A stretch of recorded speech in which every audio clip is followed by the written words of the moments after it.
नमस्कार, SPT news पर आपका स्वागत है। पेश है 8 अगस्त शुक्रवार दोपहर 3:15 बजे राजस्थान के विभिन्न शहरों की 15 बड़ी खबरें।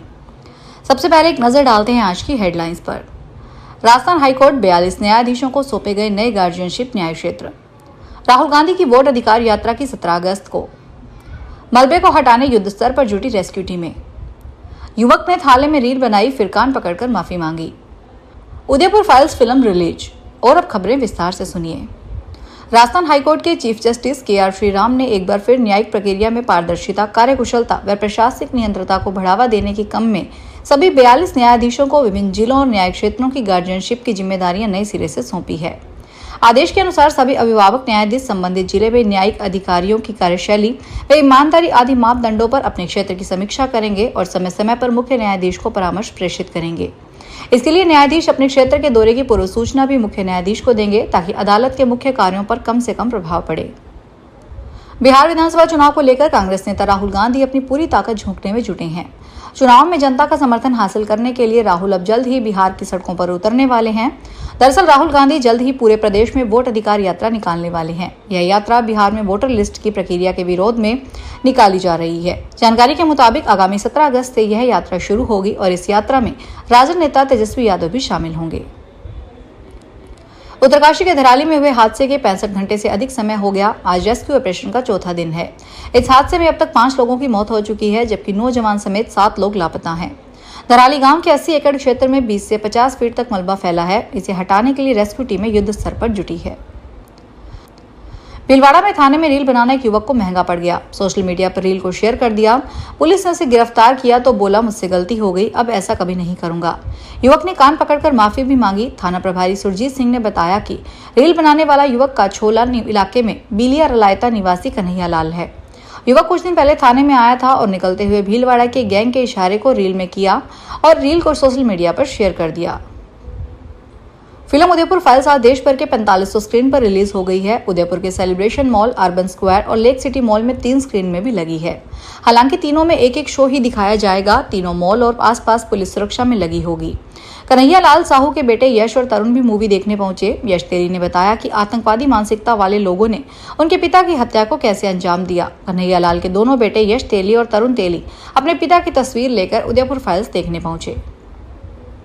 मानवाधिकार आयोग के अध्यक्ष गंगाराम मूलचंदानी शुक्रवार को 1 दिवसीय दौरे पर अजमेर पहुंचे हैं। मूलचंदानी का संभाग के सबसे बड़े जीएलएन अस्पताल पहुंचने का स्वागत किया गया।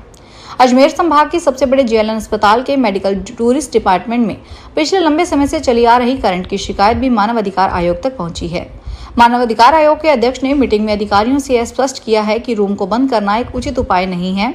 वहीं पीडब्ल्यूडी को मिल रही शिकायतों पर भी नाराजगी जताई गई है। बीकानेर में तापमान का ग्राफ एक बार फिर बढ़ता जा रहा है। पिछले कुछ दिनों में तापमान में 4 से 5 डिग्री सेल्सियस की बढ़ोतरी हुई है। आज शुक्रवार को बीकानेर में तापमान 38 डिग्री सेल्सियस तक भी जा सकता है, जो पिछले दिनों की तुलना में ज्यादा होगा। वहीं रक्षाबंधन तक बीकानेर में तापमान 40 डिग्री सेल्सियस के आंकड़े को छू सकता है। मौसम विभाग ने भी बीकानेर में बारिश की कोई उम्मीद नहीं जताई है। हालांकि 15 अगस्त के बाद बारिश की संभावना है।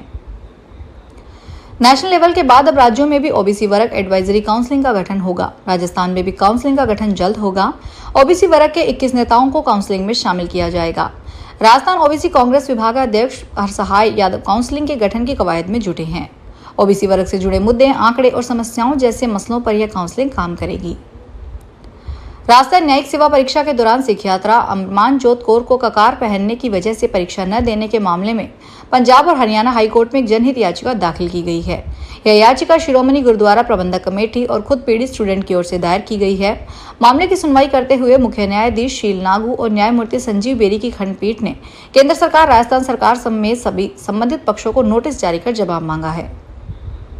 राजस्थान के युवाओं के लिए एक बड़ी खुशखबरी है। राजस्थान कर्मचारी चयन बोर्ड ने पशु परिचर भर्ती परीक्षा 2023 का अंतिम परिणाम घोषित कर दिया है। पशुपालन एवं गोपालन मंत्री जोराराम कुमावत ने बताया कि मुख्यमंत्री भजन लाल शर्मा के युवाओं को रोजगार देने के संकल्प के तहत पशुपालन विभाग में 5778 पशु परिचरों का चयन किया गया है। जल्द ही इन अभ्यर्थियों को नियुक्ति पत्र सौंपे जाएंगे, जो प्रदेश के पशुपालन क्षेत्र को नई ताकत प्रदान करेंगे। राजस्थान के 100 किसान नॉलेज एनहांसमेंट प्रोग्राम के तहत इन 4 देशों में खेती के गुर सीखेंगे। नवंबर से भ्रमण शुरू होगा। 7 दिवसीय भ्रमण के लिए प्रदेश के 10 कृषि संभागों से 10-10 किसानों का चयन किया गया है। भ्रमण के दौरान किसान का कम भूमि और कम पानी में पॉली हाउस व ऑफ सीजन में बेहतर खेती व पशुपालन करने के तरीके सीखेंगे। प्रोग्राम के तहत एफपीओ के किसान नीदरलैंड, ऑस्ट्रेलिया, न्यूजीलैंड और ब्राजील का भ्रमण करेंगे। उदयनाथ की पहाड़ी से लेकर नटनी का बारा होते हुए जयसमंद तक जल संसाधन खंड ने ड्रोन सर्विस शुरू करवा लिया। इसकी डीपीआर बनेगी। इस रास्ते में आने वाले अतिक्रमण हटाए जाएंगे। इससे रिजोर्ट व रेस्टोरेंट संचालकों में हड़कंप मचा हुआ है। उदयनाथ की पहाड़ी से रूपारेल नदी आती है, जो नटनी का बारा होते हुए जयसमंद बांध तक पानी ले जाती है।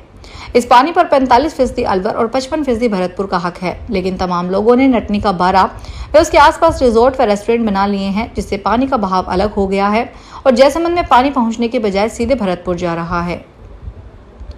अलवर में 1.5 करोड़ रुपए की जमीन को 25 लाख रुपए में बेचने का झांसा देकर प्राइवेट स्कूल मालिक से ठगी होने का मामला सामने आया है। स्कूल मालिक ने 4 लोगों के खिलाफ अलवर शहर के कोतवाली थाने में रिपोर्ट दर्ज करवाई है। नवीन सैनी से 4 लाख रुपए ठग लिए गए। अब कोतवाली थाने में हरसोली के जितेंद्र अग्रवाल सहित 3 जनों के खिलाफ मुकदमा दर्ज हुआ है। पुलिस मामले की जांच में लगी है। टोंक में बिसलपुर बांध में पानी की आवक नहीं बढ़ने से लगातार चौथे दिन शुक्रवार को भी बांध के गेट नंबर 9 में बनास नदी से पानी की निकासी की जा रही है। गेट नंबर 9 को 25 मीटर खोलकर इससे प्रति सेकंड महज 1503 क्यूसेक पानी निकासी बनास नदी में की जा रही है। अभी त्रिवेणी का गेज गुरुवार को मुकाबले शुक्रवार को 0.20 मीटर कम हो गया है। झुंझुनू जिले में मानसून की शुरुआत के साथ ही मौसमी बीमारियों ने तेजी से अपने पैर पसार लिए हैं। नमी, गंदगी और मच्छरों के बढ़ते प्रकोप के कारण डेंगू, मलेरिया, चिकनगुनिया, वायरल बुखार और पेट संबंधी बीमारियों के मामलों में बढ़ोतरी हुई है। स्वास्थ्य विभाग के आंकड़ों के मुताबिक जिले में 12 डेंगू, 1 मलेरिया और 5 चिकनगुनिया के मामले सामने आ चुके हैं। इनमें बच्चों और बुजुर्गों की संख्या अधिक है। फिलहाल इस बुलेटिन में इतना ही। फिर हाजिर होंगे बड़ी खबरों के साथ। अगर आप भी अपने आसपास की छोटी बड़ी और महत्वपूर्ण खबरों से अपडेट रहना चाहते हैं तो सब्सक्राइब कीजिए हमारे चैनल एसपीटी न्यूज को और प्रेस कीजिए बेल आइकन पर।